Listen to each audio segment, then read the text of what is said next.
You like that?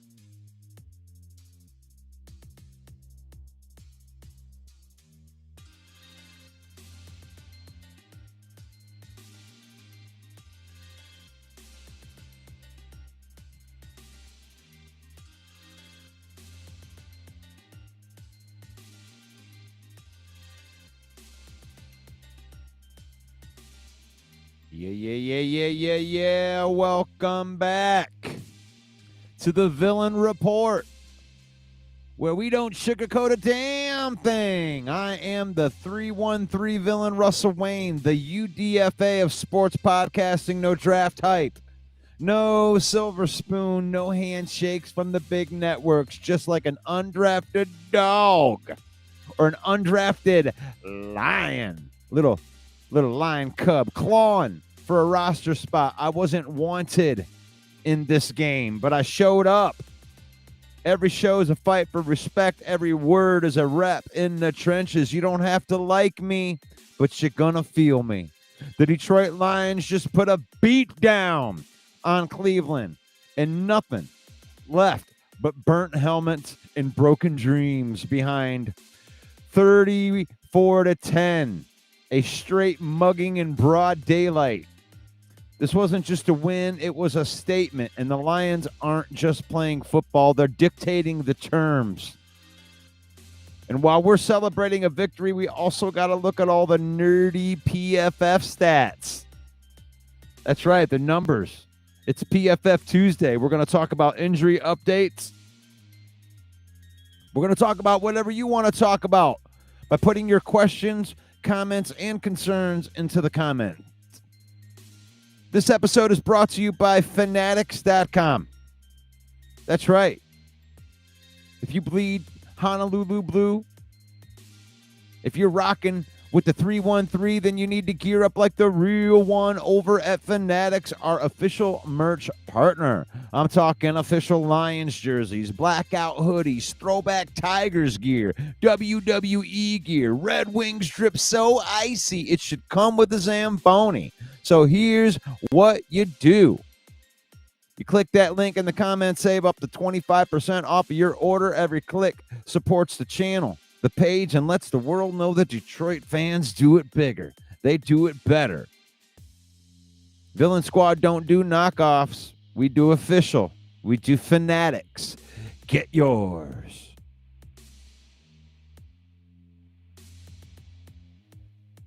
The Detroit Lion Villain Squad is at 82,000 strong, approaching 83. We might actually be at 83,000 right now. I'll have to go check that.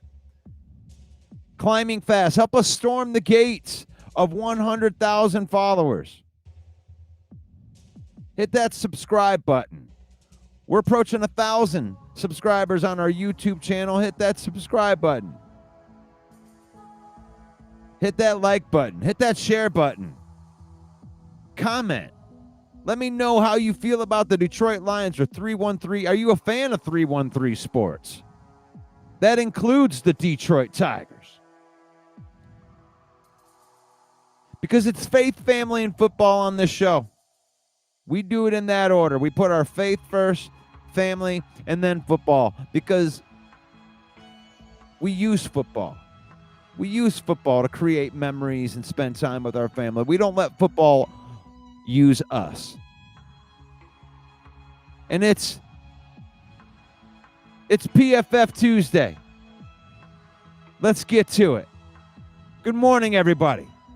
Good morning to all my friends, my morning people. I'm sorry about yesterday, guys. That's going to happen every once in a while.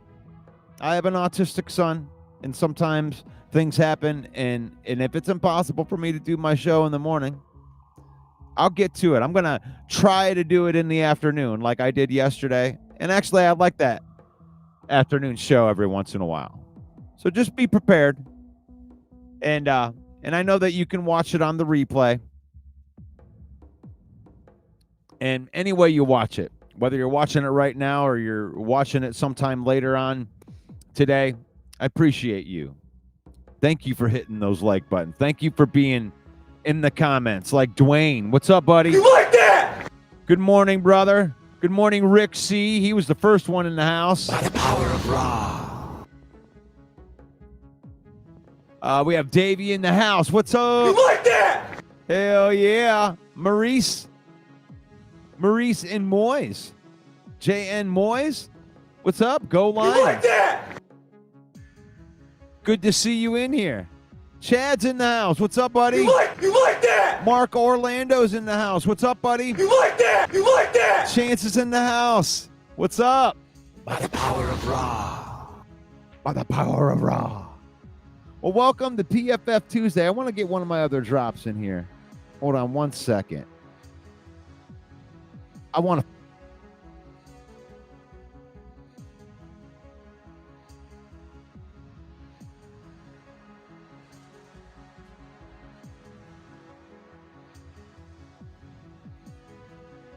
You just made the list. There we go. There we go. There we go. Dwayne Keene's in the house right there. I got you, buddy. Sending prayers for Tyreek. Multiple ligaments in his knee, ACL. Hope the surgery goes smoothly. That's a big thing when it comes to these ACL injuries. Like, I was talking yesterday about these ACL injuries, and that's what Aleem McNeil is coming back from, is that ACL injury. And it all depends on how the injury is and what happens in that ACL. I mean, did you get smooth ligaments? Was it a clean tear? And all of those things factor into what or how long it can take for somebody to come back from an injury like that. And it didn't look good on that. You know, he tore multiple ligaments in his knee and the ACL. So that not only did he tear the ACL, but he also, messed up things that ACL is supposed to attach to. So, yes, prayers to go out there. And that's the livelihood right there. We're not Miami Dolphin fans, but the thing is, those are people, and no matter how much money they make, that's your livelihood. It don't matter how much money you make if you don't have fun doing what you're doing. And that's one of the gifts of being an NFL player, is they're doing what they love to do, and yet they get paid good money for it. But when they take that livelihood away, no amount of money, can heal that. It don't matter. You don't want to. You want to be able to do the thing that you love. And that's worth way more than the money. Absolutely. Mark Orlando. Get healthy, Cheetah. Those guys put their bodies, especially those fast guys, the hamstrings, the knees,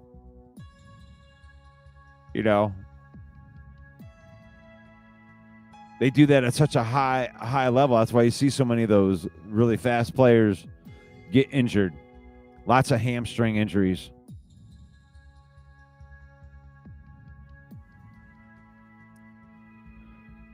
But it's PFF Tuesday for all my people out there. Lions with a big win, man. I can't stop smiling about it.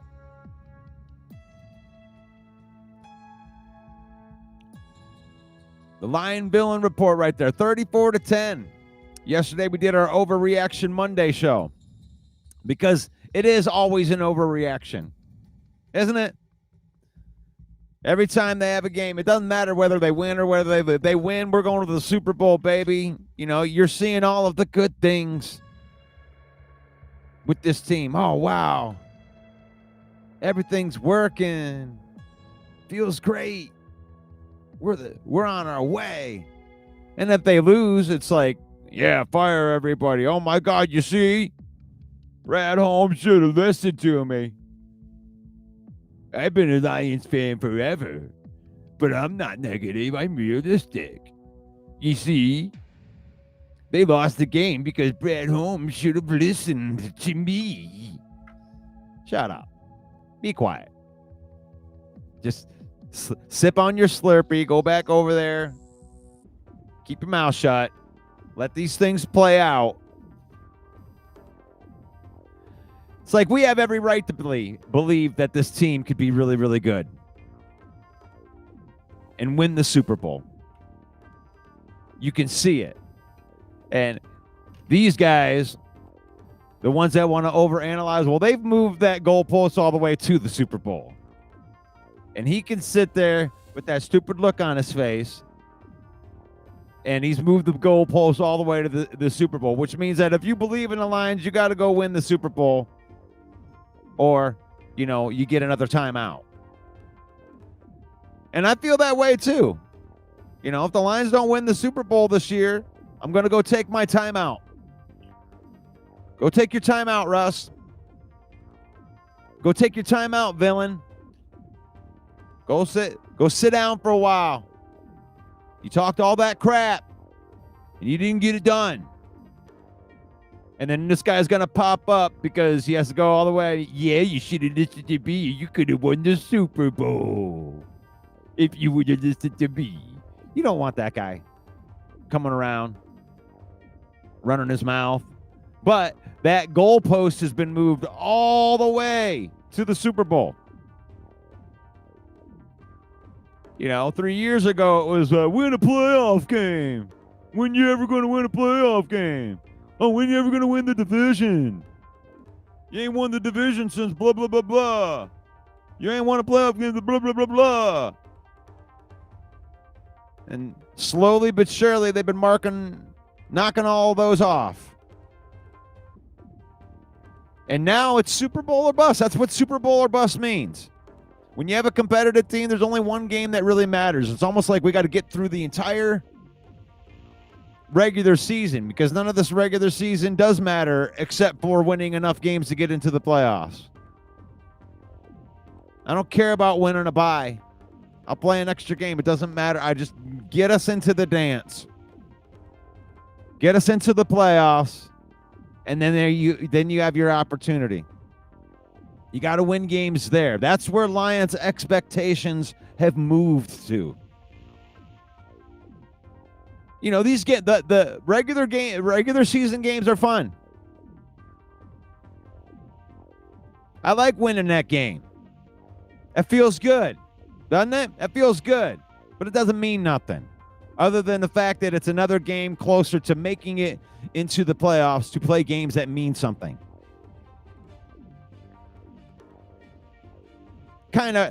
Sorry, I kind of went off subject right here. We'll get to PFF. But hasn't the expectation for Lion fans changed? I mean, you think about it. It seems like it was yesterday in some respect, before Dan Campbell got here. I mean, the expectation wasn't that high. It's not that Lion fans weren't hurt every year. I mean, it sucks to have a losing team, but it doesn't hurt all that bad when you're done in October. You know, you're already 0-5. You know, you're already 1-6, and you're like, oh my God, here we go again. But that's not all that painful. You know, it's almost like a numbing feeling that you just get all season, you know?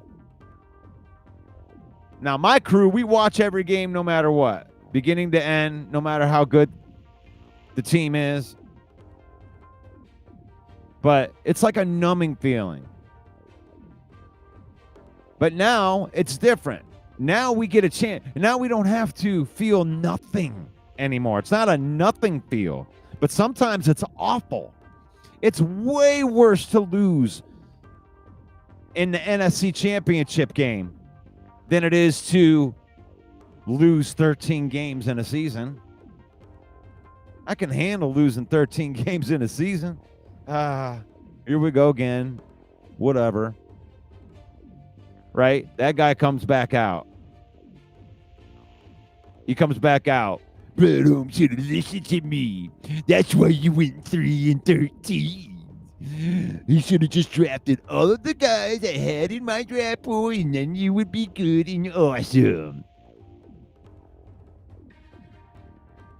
But now that guy he's went away for a little while because the Lions have been playing winning football. We get a chance to feel. We get a chance to feel again. But losing to the Commanders doesn't feel good. Losing to the 49ers in the NFC Championship doesn't feel good, but at least you feel something. And all of the haters have moved the goalpost all the way to the Super Bowl. It's like the odds, right? They win if we don't win the Super Bowl. We win if we win the Super Bowl. That's what a Lion fan deals. And it's okay to feel like you can win the Super Bowl. This team has the players to win the Super Bowl. So if that feels good, I don't know. Sorry. If you can feel me, let me know that you're feeling me. Dwayne Keen's, man, he ain't down with these ties. You want to talk about that? Shouldn't be a tie. I mean, in our case, I don't mind the tie because that gives us an advantage in the division.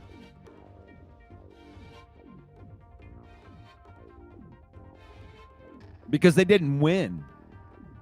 But I agree with that, Dwayne. Even if they go through the first overtime period and then there's just something like sudden death after that, you know? Do they go to the college rules? Put them at the 25-yard line?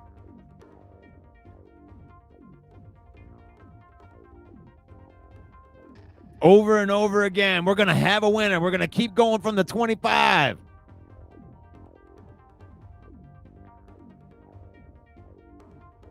I mean, there's got to be some kind of, I mean, they end up doing a penalty shot, right? Hockey, you got to get a winner, right? They go to that sudden death stuff. They should do something like that. You know, a two-man sack race. You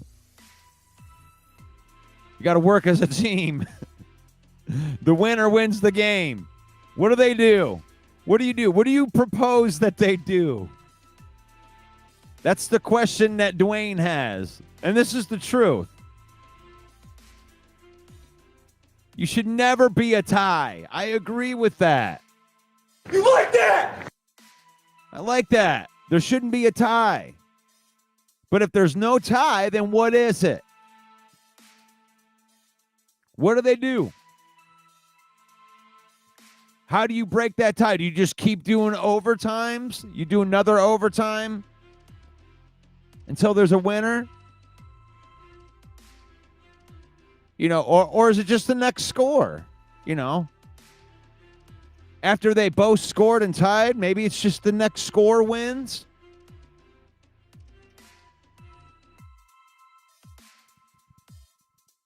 Paul Jones votes for it should be a field goal competition after the second overtime. Well, we got Jake Bates, baby. I'd feel pretty good about that. You like that?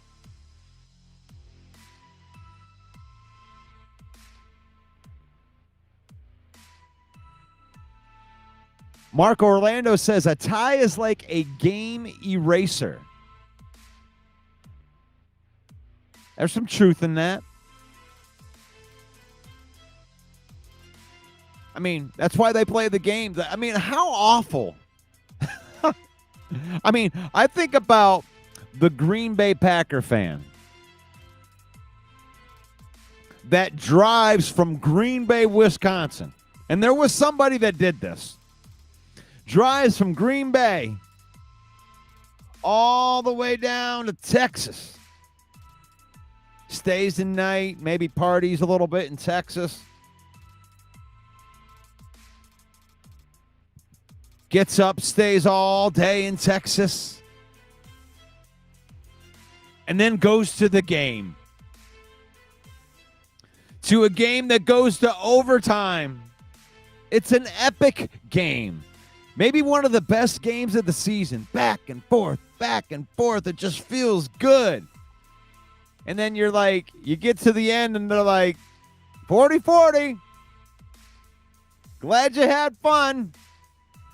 Have a nice night. It's a tie. And then you got to drive all the way back to Green Bay going, what the just happened? What did I just witness? What is going on here?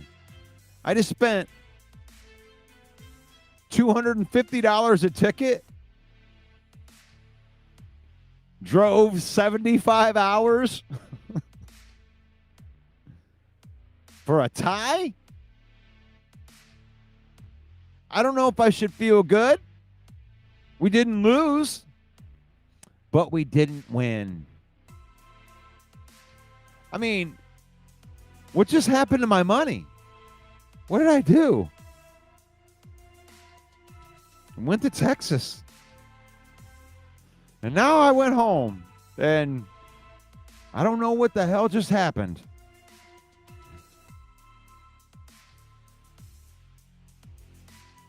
Tyler says just change it to a full 15 minutes in OT.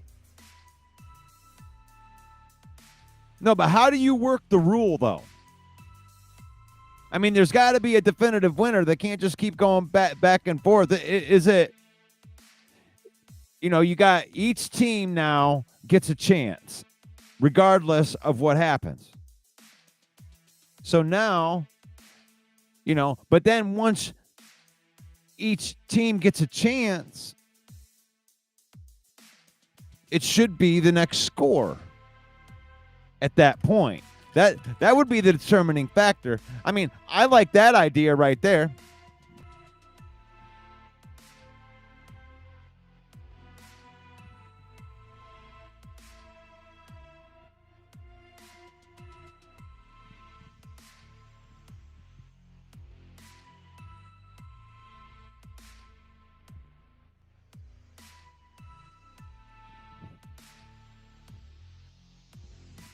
Hello. Yeah.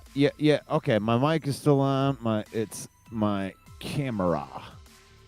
All right. I don't know what happened to my camera. But that's all right. You guys can still hear me out there? If you can hear me, just type in a Y. If you can still hear me, I'm not going to freak out about this. Yo. I could just put this... I'll put this thing on there. No big deal. I might be going. I'm going blind right now. But if you can still hear the villain, that's all good.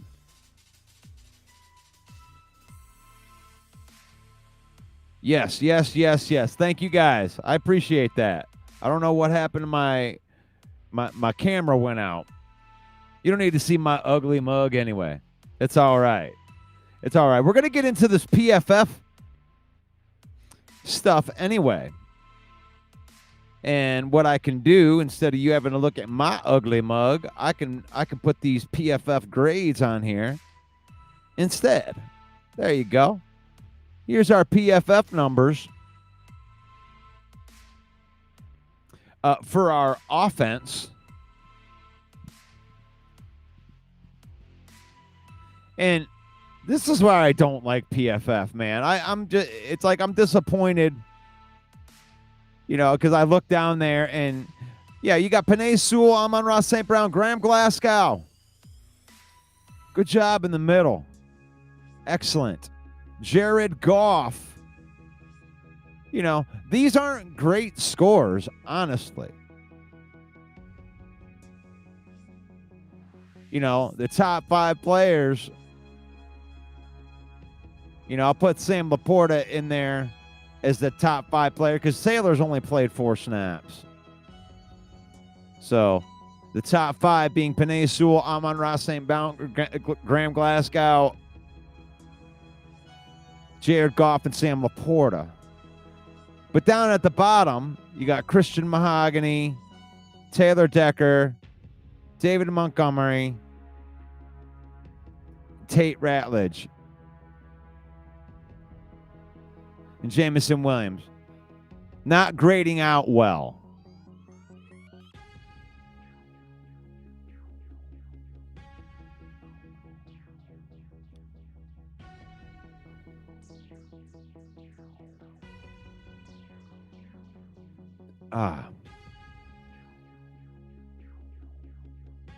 Thank you, Jason MC. I would like my crow well done with a side of fava beans and a nice bottle of Chianti. Oh gosh, that's where I got to get this camera working. Hold on one second. I'm gonna get underneath of my computer. And maybe I can fix it. I need to fix it.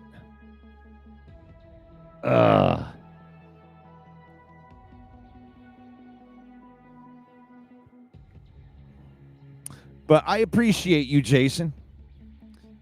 I appreciate you for eating your crow. That is so respectable because it's something that I believe in. It is something that I believe in. And like when your team loses, I talk a lot of trash. I do talk a lot of trash.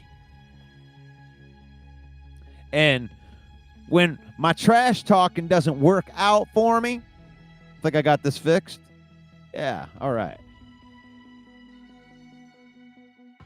And when my trash talking doesn't work out for me, I got to come on here and own it. I think that's important. One of the things that, I was making fun of John Dorn for, and I hope that I taught them a lesson with that. But I appreciate you coming in here. Your Vikings, have to do some regrouping. It wasn't what you thought it was. But they are who we thought they were. And I really didn't think that that's what they would be either. I thought that Carson Wentz would do better.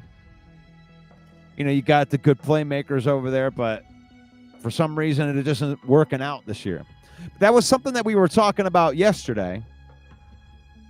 When it comes to teams figuring you out.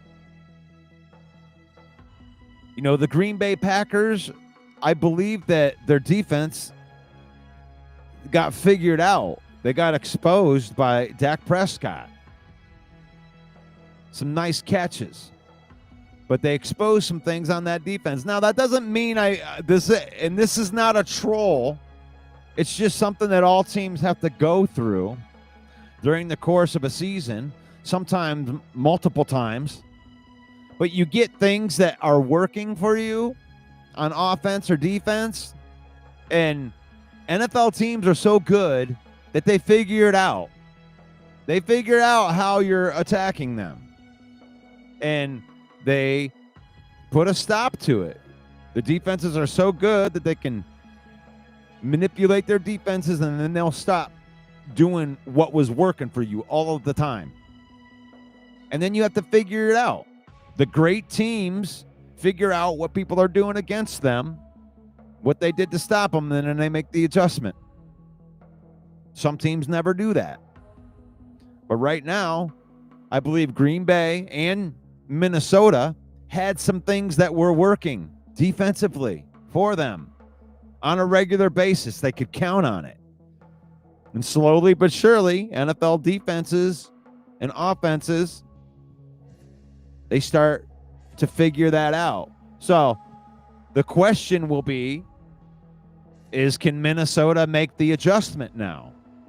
Now that teams have kind of figured out what y'all doing, can Brian Flores manipulate the defense, make some tweaks to kind of counter what teams are doing to have success against that defense? And we'll find out. The great ones figure it out. If you're going to do this, we're going to do that. And then the game plan will change. They'll make a tweak, and then they'll be dominant again. That's possible, too.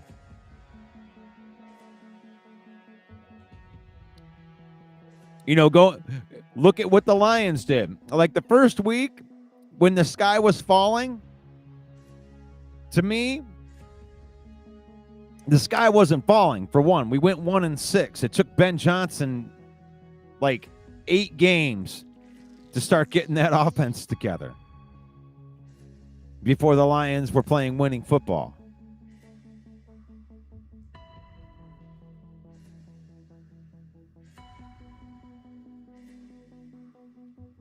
Wow. Here's bold. DJ's going full bold in here.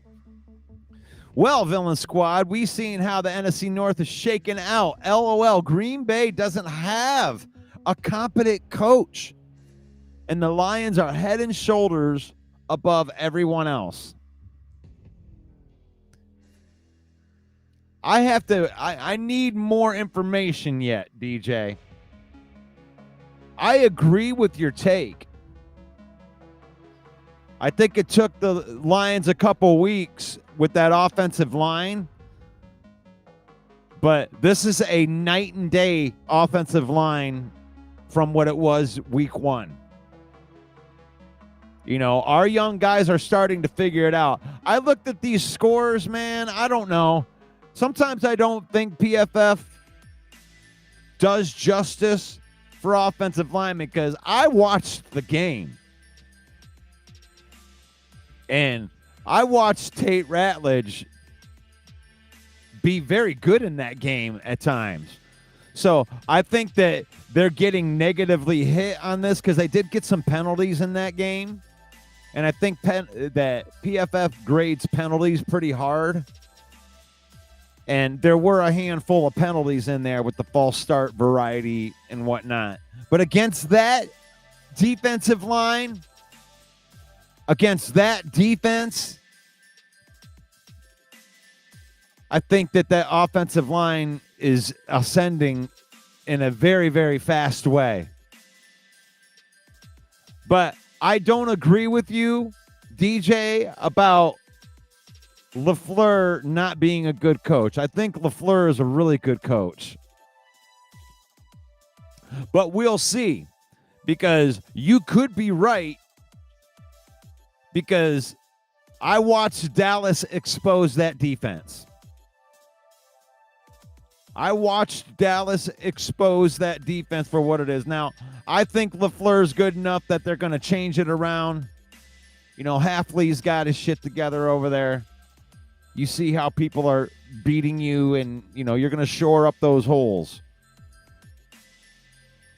Dan Campbell talks about it every week. We got some things to clean up. They got some things to clean up.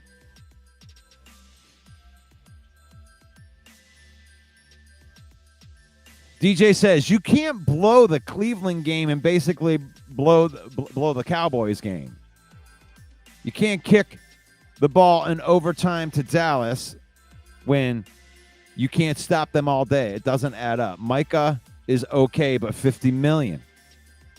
I mean, that's the question, isn't it? I think it's good for them right now. Micah's a good player. If he stays healthy, who cares about the $50 million when you got a top player? But the thing is I don't know if they're going to like that contract throughout his whole contract there.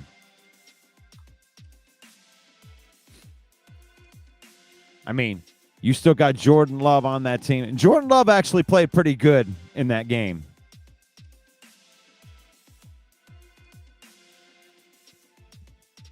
But I think a lot of that steam, and that's exactly what I said after the first week when they beat us, and they were counting their trophies again, all of the Green Bay fans, and they're talking about how they're going to go undefeated. I'm just like, dude, it's a long season. It's a long season, and we'll get to play you on Thanksgiving. Get another litmus test. And we'll see. We'll see what happens. I think Dan Campbell's one of the best coaches in the NFL. And I think that he progressively gets his team better from week 1 to week 18. I think he's really, really good at that.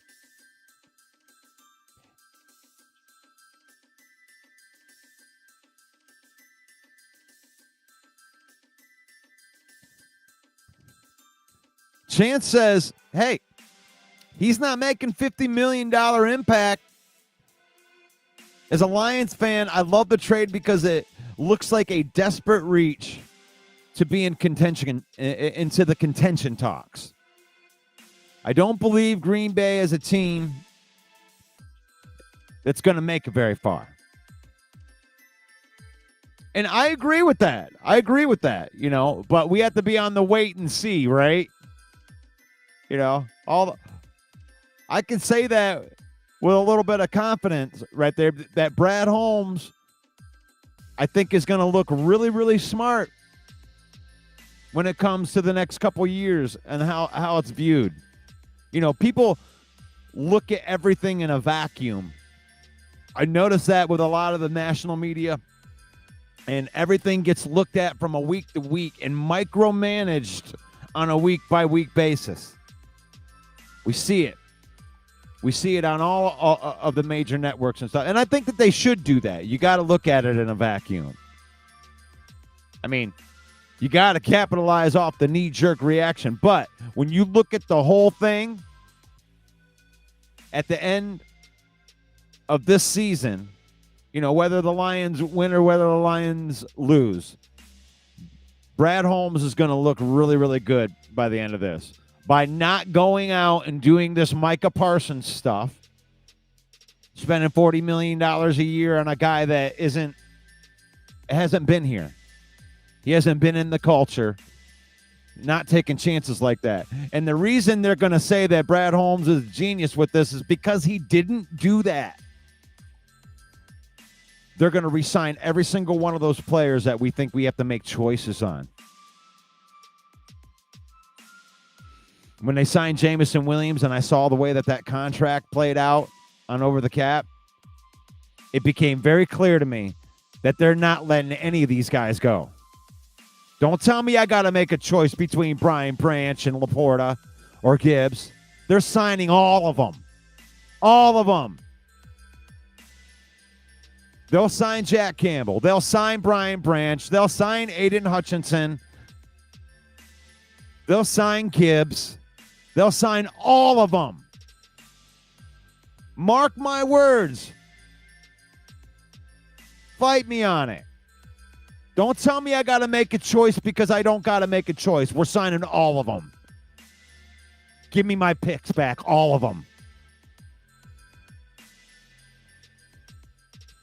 You watch. You watch. They're setting this team up right now. They're keeping this band together until 2030. That's where the big void year stuff happens with Kirby Joseph and now Jameson Williams. They're going all in with this regime. That's why they didn't go out and get Hendrickson or try to get any of those big guys.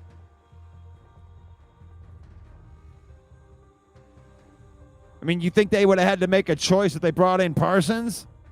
And then you're going to try to sign. You're not going to do it like that. We want to keep all of our guys.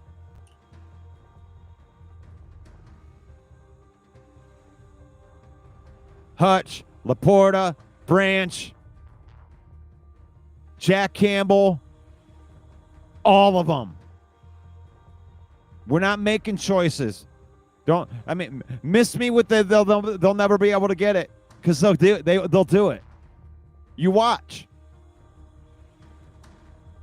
Jared Goff's contract has $60 $9 million cap hit next year. But it's got a $55 million base, which means that they'll restructure his contract.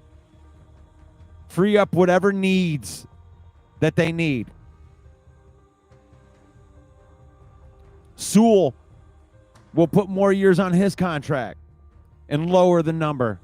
They will get all of these guys, all of them. No choices.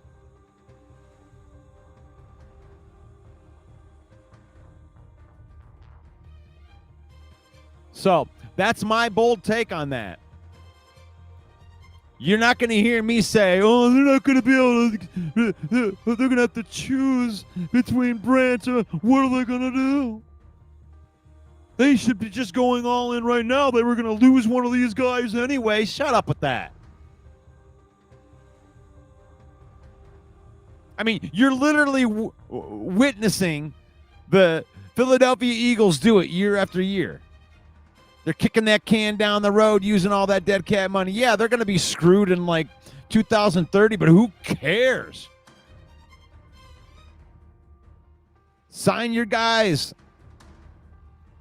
Keep your guys around and keep drafting good.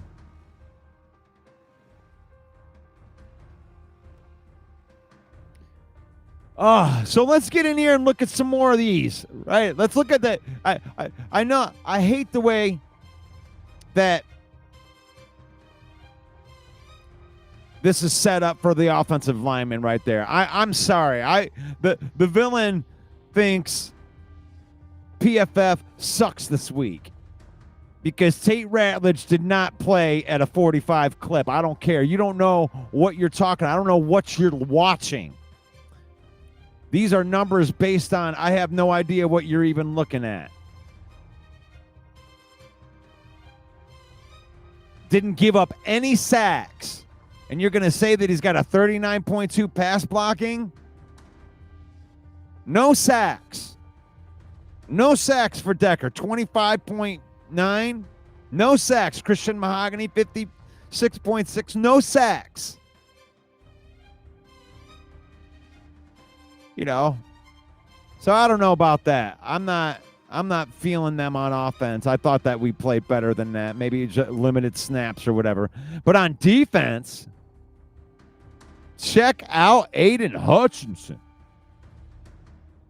I don't know how you get a 26 tackling, but yet a 92 overall grade. They must not think tackling is important. I got attitude with PFF today. Jack Campbell, once again, grading out, playing at an all-pro level. And that's something that he is out there doing, leading the team in tackles.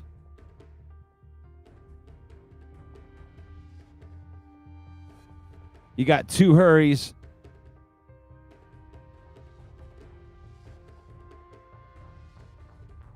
So defensively, Aquadine Muhammad, check him out. 25 snaps, 86.2 grade. Check him out.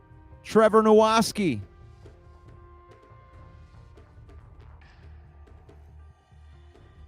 Defense played great. And that's what we thought. That's what we thought. It's not a big surprise. It's not a really big surprise. Even the lowest grades right there. I mean, Tyrus Wheat only played 2 snaps. I mean, I really don't know that. Tyleik Williams, you know, that's not a good grade overall at 49.2, but he's got a good tackling grade, and that's what you want. And, I mean, they don't grade defensive tackles right on here. I don't even know how they can say that. I thought Tyleik played a really good game. I don't know. I'm not a big fan of PFF this week. It's like I watched the game. You watch the game and you're like, Tyleik Williams had a good game. That's what I see.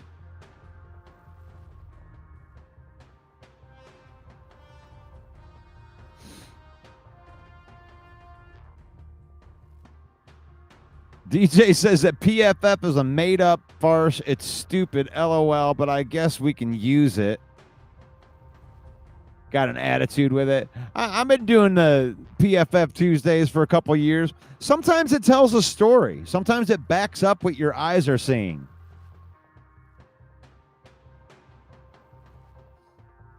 I mean, I think it grades some things well. It just doesn't do good offensive and defensive linemen. I mean, you can't really grade that.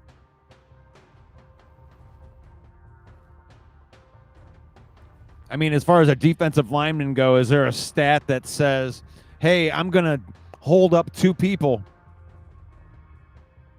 I mean, if they had I'm going to hold up 2 people grade, then DJ Reader would have had a 95 in that. At keeping guys off of our pass rushers and linebackers so they can get clean shots at the ball carrier or the quarterback. Both Tyleik Williams and DJ Reader do that well. They took on guys yesterday. They took on guys. Took on double teams. They pulled guys off of Al-Quadin Muhammad and Aidan Hutchinson. And they, in turn, won their battles against their one-on-ones, and they were able to make plays.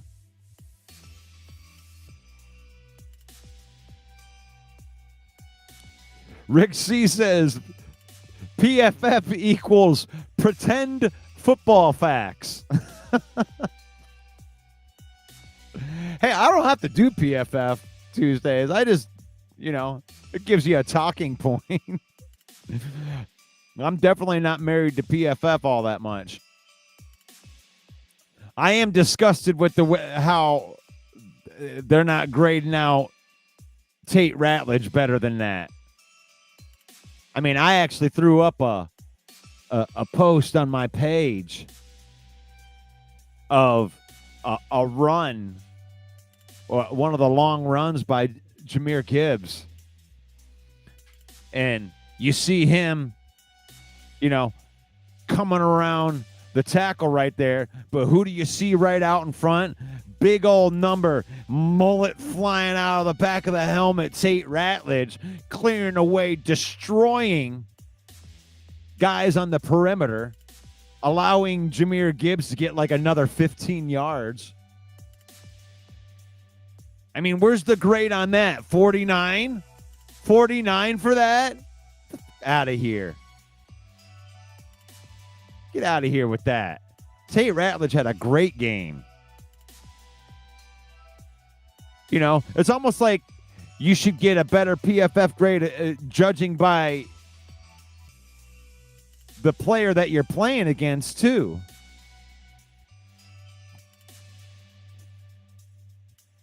I mean, here's a game yesterday or on Sunday where the Lions made them tap out.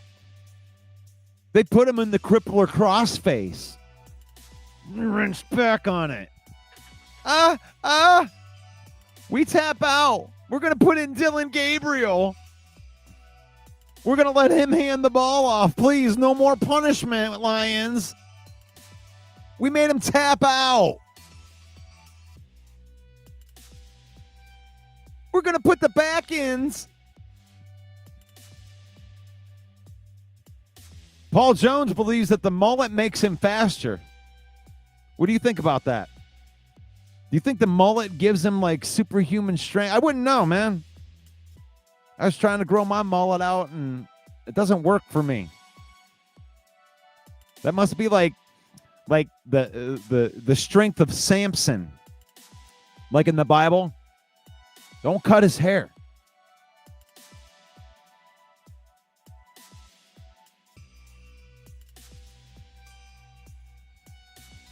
I think the mullet does give him power. But I think that Tate Ratledge is a really, really good pickup by Brad Holmes, and it's looking better and better every week. But is it really a big surprise? We got some common denominators in here, and I've talked about this before. But guys that play next to Penei Sewell, they seem to be pretty good.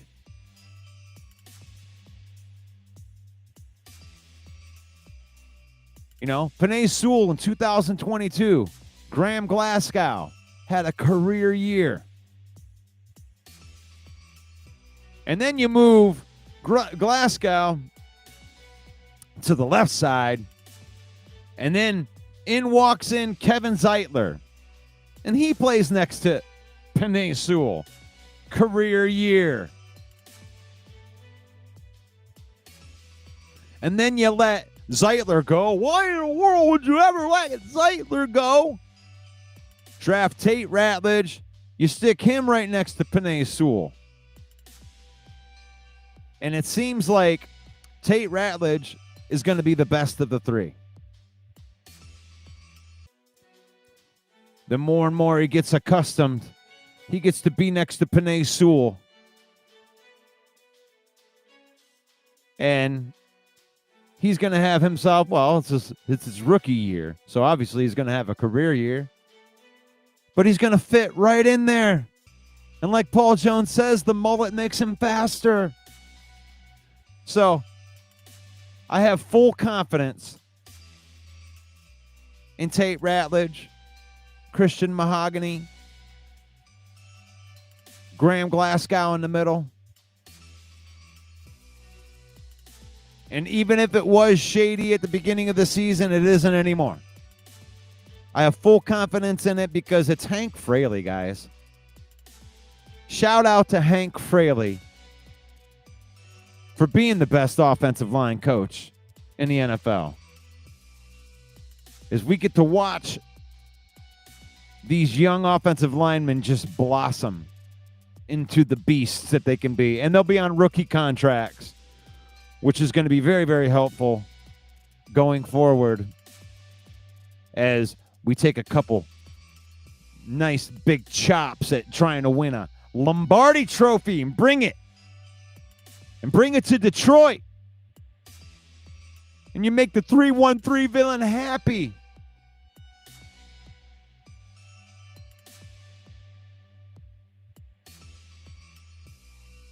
Now, if you'd be happy to see that parade go right down Woodward, hoisting the Lombardi trophy, give me a hell yeah in the comments.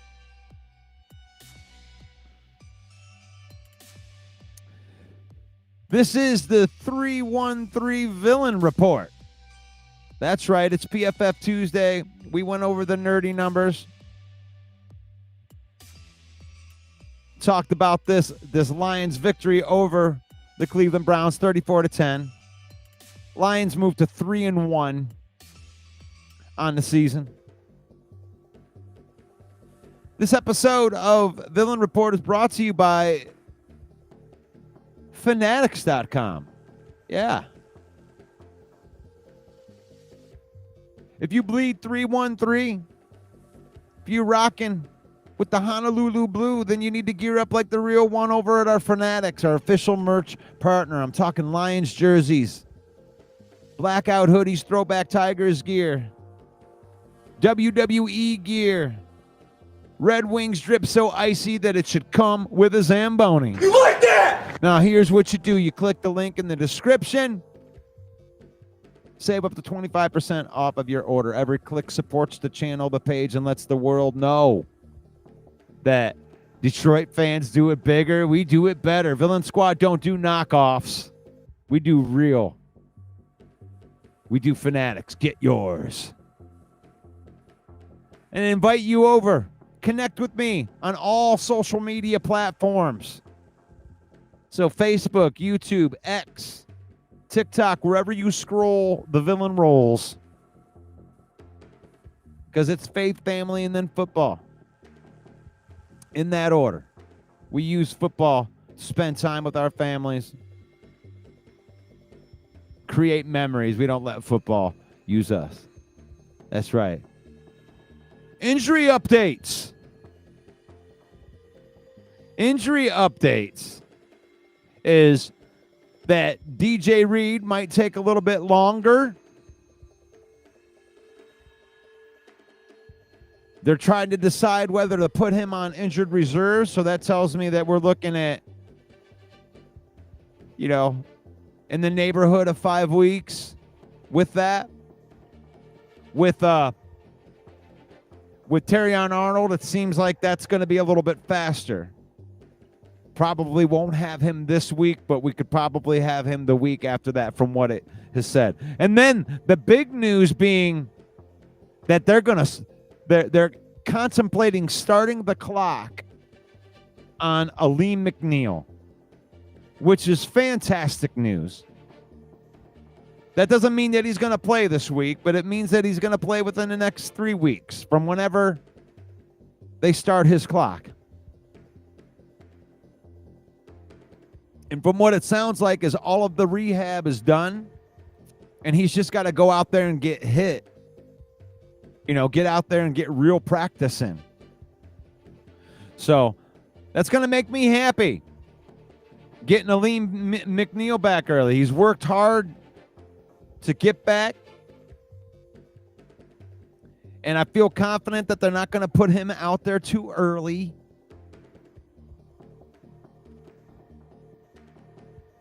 And that's going to be a boost. That's definitely going to be a boost. And it's going to be a boost. And you don't have to put him out there, and have him do 40, 50 snaps, Aleem McNeil, because Talik Williams, our first-round draft pick, has been playing really well. Been able to take on blockers right there next to Reader. So when they bring Aleem McNeil up to the roster spot, I think he's just going to be spelling in there. You don't need to have him do 15. Have him be on a pitch count for a little bit. Let that knee get nice and strong. But nothing's going to help that along more than game time. You got to get out there in real situations. The word around the campfire is that Aleem was just sick of doing all the rehab stuff. He wants to go out there and do some real football work. And if he's clear to do it, do it. Let's go.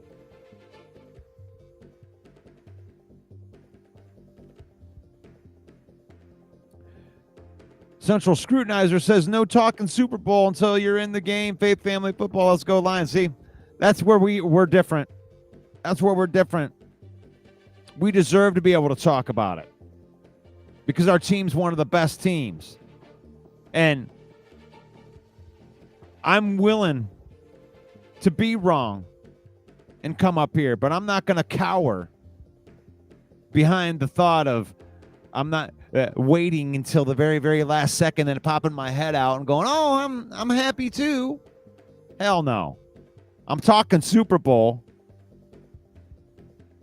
because that's what we need to have happen. Not because I'm cocky. It just needs to happen. The talking's over. They went to the NFC Championship 2 years ago. There's no leveling up past that. It's Super Bowl or nothing. That's what it is. I don't care about anything. I don't care about making the playoffs or not talking about it. I need to talk about it because that's what it has to be. There is nothing else. There's no other level up. Get into the game. I mean, that's the only thing that we could really do and not win it is to get into the game and not win it. So I got nothing else, Central Scrutinizer. I got nothing else. I can't talk about anything. We've already made the playoffs.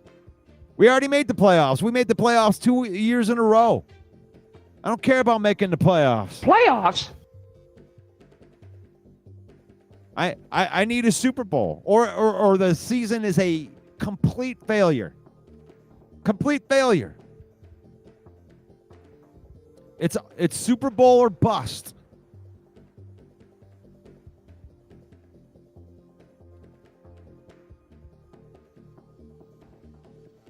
One game at a time. I can agree with that. I can be both. I can be one game at a time and still think Super Bowl or bust. It is one game at a time. That's what gets you to the Super Bowl. What gets you to the Super Bowl is not worrying about the games that are 15 weeks down the road. But don't make any mistake about it. The ultimate goal, that's what it is. It's Super Bowl or nothing. It ain't about playoffs anymore. We already made the playoffs. It ain't about winning a playoff game anymore. We've already won a playoff game. We won multiple playoff games. It's Super Bowl or the season's a complete failure. That's the way the villain feels. There is nothing else. Bring the Lombardi to the 313. That's the only thing that's left on the list. You just made the list! The only thing that's left on that list is the Super Bowl. The list is one thing. You just made the list! Win the Super Bowl.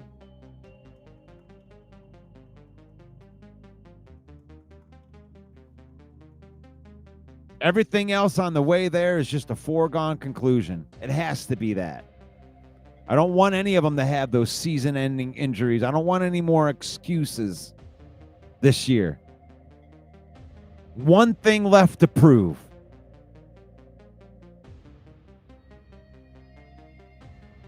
You know, I'm actually digging this music that's behind me right here. I went from the hip-hop version to the cinematic version. I just feel like,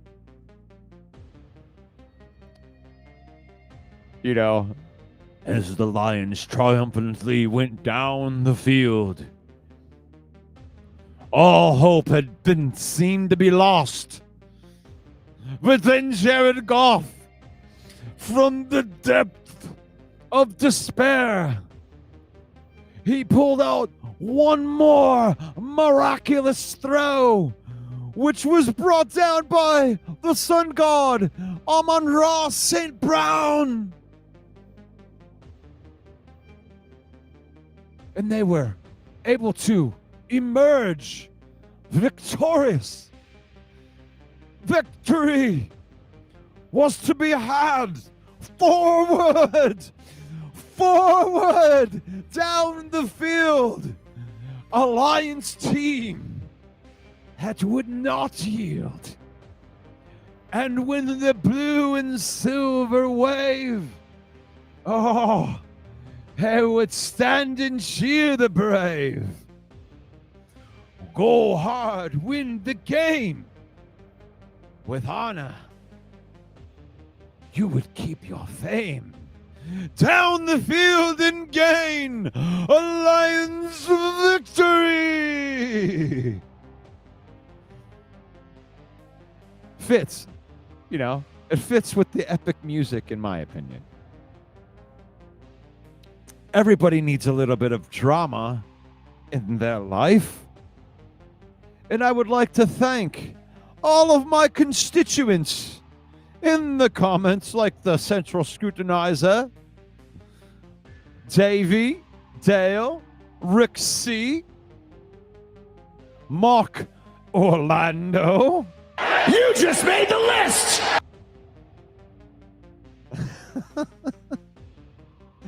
Oh, I'm sorry. I'm just having a little bit of fun in here today. I want to thank everybody for coming out, being part of the Villain Report, PFF Tuesday. We're going to get on that hump day tomorrow. Hump day Wednesday. Feel free to throw in some topic ideas, whatever you guys want to talk about. We're going to talk about the Tigers tomorrow. Tigers playing a couple hours. Playing a playoff game. Playoffs? Tigers are going to play some October baseball. And hopefully their playoff run lasts past October 1st. Is they're in a 3-game series with the Cleveland Guardians. But thank you, everybody, for jumping on the show today. Hope to see everybody tomorrow. I am going to be on here at 10 a.m. doing Hump Day Wednesday. Talking some Lions, talking some Tigers with a little bit of that. It's faith, family, and football in that order. We use football to spend time with our families and create the memories. We don't let football use us right here. And connect with me. If you haven't yet, hop on over to the YouTube channel and subscribe to The Villain. We're trying to get over 1,000. There's less than 10 people left. You could be the 1,000th subscriber to the Villain Squad page. And I would appreciate that. But wherever you scroll, The Villain rolls, YouTube, TikTok, X, all that stuff. Like, comment, share if you're a fan of Detroit sports. God bless you. God bless you. May the Lord bless you. May the Lord keep you. May the Lord shine his face upon you until we meet again in Jesus' name. Amen. Amen. And we'll see you tomorrow. Peace out.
You just made the list!